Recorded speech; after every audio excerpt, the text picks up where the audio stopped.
right, the NBA's back this week. Man, lots to talk about. Long off season, not really. Short off season, but I'm about to say, nigga, that shit was like 2 months. Yeah, I was about to say, I'm super tripping. But yo, the one story that I feel like we should talk about was this preseason game, and there's a lot of talk about the Brooklyn Nets this year and Kevin Durant and Kyrie Irving and all that type of stuff. And Kyrie Irving, for the first time, returned to Boston. Now, mind you, the Nets played Boston a bunch of times last year, but Kyrie never played. Kyrie didn't even travel when the Nets went to go play the Boston Celtics. So the first time that Kyrie was back in the TD Bank Garden in Boston, there's video of him saging the arena of bad vibes, bad juju. What is my sage? A lot of people had some things to say about this and thought it was corny and weird and Kyrie doing too much and all this type of stuff. But I actually thought it was pretty cool. I actually enjoyed it. Lo, you've been to my house. I'm a sager. I will sage the crib up. You know what I mean? I think Kyrie got himself a little girlfriend that does like reads cards and crystals. And he was with Kalani for a little bit. Kalani might. So he got his mind right. But that wasn't his house. That wasn't his house. That was. Well, it's his energy. He's there, and there's no fans. So that means he's bringing bad energy into Boston. No, he don't know what y'all motherfuckers been doing during this COVID. He's like, hold on. The negative energy, or cleansing the energy, I think was. What energy was he cleansing? The energy that was there when he got there. He was in Boston for a long time, and if y'all remember, he had a big off-season announcement where you're saying, listen, Boston, if y'all have me, I'll love to spend the rest of my career here. And then a year later, he was out. You know what I mean? And I'm sure the people in Boston didn't have nice things to say about him, or they probably wished terrible on him. And, just as a professional, it didn't end the way that it should have. I mean, that was a loaded squad. A lot of people believe the Boston Celtics were going to go pretty far. So in any way you look at it, Kyrie's tenure in Boston was a failure. Right, whether it was the injury, whether it was team, whether it was whatever the hell it was, it just didn't work. So him bringing the sage and saging the place up and cleaning the bad spirits and the energy. Phil Jackson used to do that shit all the time, right? Like Phil Jackson was big on energy and saging, and that it seemed to work for him.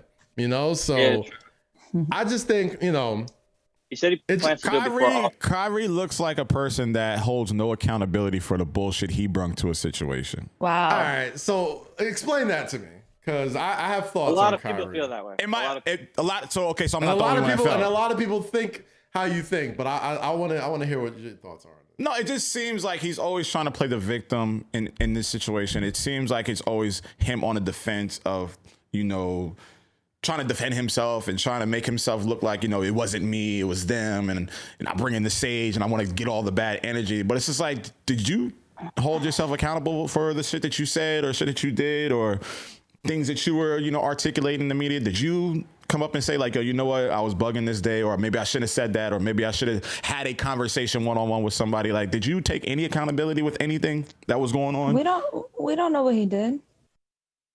And we don't know where he's at with it right now. Well, yeah, but the sage thing to me, it just seems like a troll. That seems like a troll to me. That seems like a troll to me. Oh, it could have been like a joke. You're saying like, let me cleanse the air because you guys are so bad in here. Right? I'm like, huh? What is it? I'm not gonna. He said he plans to do it before all games if the opposing team will allow it.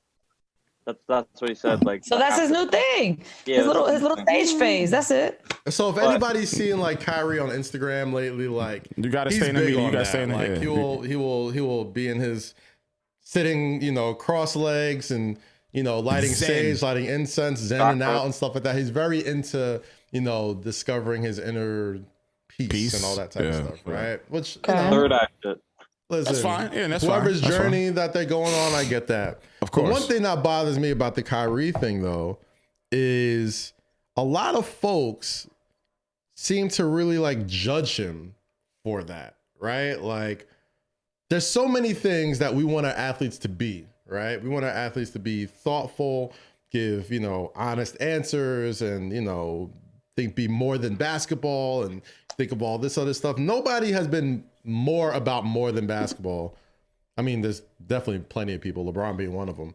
But Kyrie always keeps basketball in like proper perspective. Like he's always been like, you know what, this is a game, whatever, but like, you know, at the end of the day, there's more to it and all this type of stuff, which you want your athletes to be like.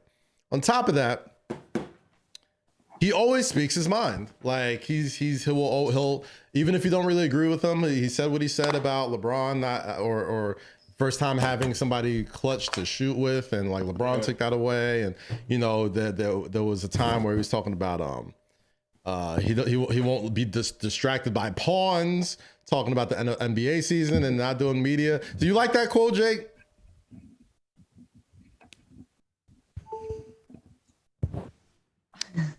Disrespect me to my face. To my face, Jake. I love it. I love it. And I was one of those, I was in those group of people for a while that was just like, man, Kyrie's so annoying. What is he doing? But now, I don't know if it's fuck with it. I don't know if it's the love of chaos in me, but see, that's the thing that I always disagree with you when you say that. Why? Like when you always you do this a lot when it comes to certain things. You were like, yeah, chaos. Yeah, yes. Chaos. Yeah. And I'm just like, for fucking what? Here's the thing. There's like because the chaos in this year. Sometimes the chaos in this year already. The only way to expose hypocrisy is through chaos. Most of the time, 90% of the time, the only way to expose true hypocrisy in a lot of things is through chaos. And the way that not just the media, but fans and people who just don't like the dude respond to Kyrie makes me like him even more now. Now I'm just like, anything this dude does, people are gonna poke at and find something to be upset about. And whether it's what he said in the press or him saging the gym or doing IG lives with Kevin Durant instead of talking to the media, and you know, just everything. Like it's really funny because, you know, media members, and I guess I'm part of the media now when it comes to that type of stuff. So I really can't get my Nets takes off like I can here. But when it comes to a guy like Kyrie and most superstars in general, we always have this assumption that we know how people look at him as a player or as a talent, or just celebrity in general. Just celebrity in general. We always think we know how people look at them, right? But like you ask anybody who's around him, any of his teammates, any of his old teammates, they're always like, oh, I love the dude. Great guy to be around. You know what I'm saying? Like, the game? He was like, did you see before the game? He was like doing like long embraces with all his old teammates. Yeah, like, that was the first time he's seen a lot of them. Like, you know what I mean? And it seemed genuine. And granted, yes, there's a lot of cameras around. Maybe a lot of that stuff is fluffed up so people would stop talking about it.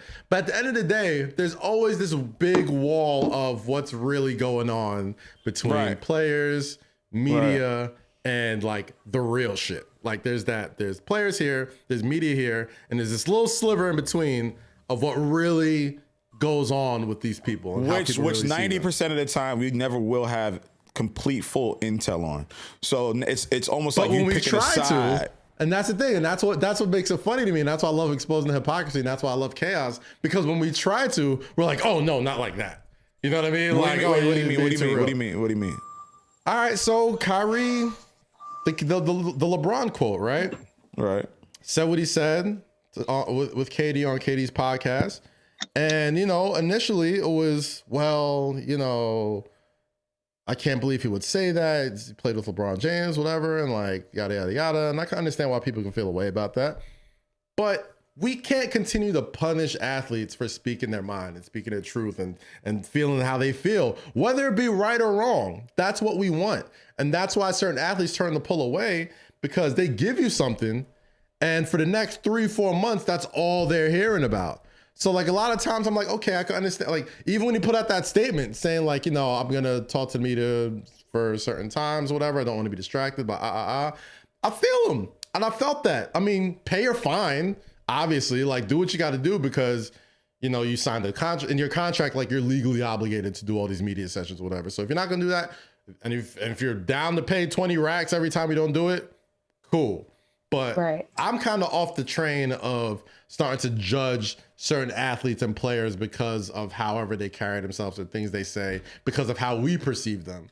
When more than half the time, it's not even really true. Like it may even be a quarter of the truth. But I don't know. That was my thoughts. I thought the Sage was cool. I love me some Sage. I'm more of a Palo Alto myself. I was about to say, was it some Palo Santo? Was it Palo Sage? Santo, my fault. I said Palo Alto, like California. It's okay.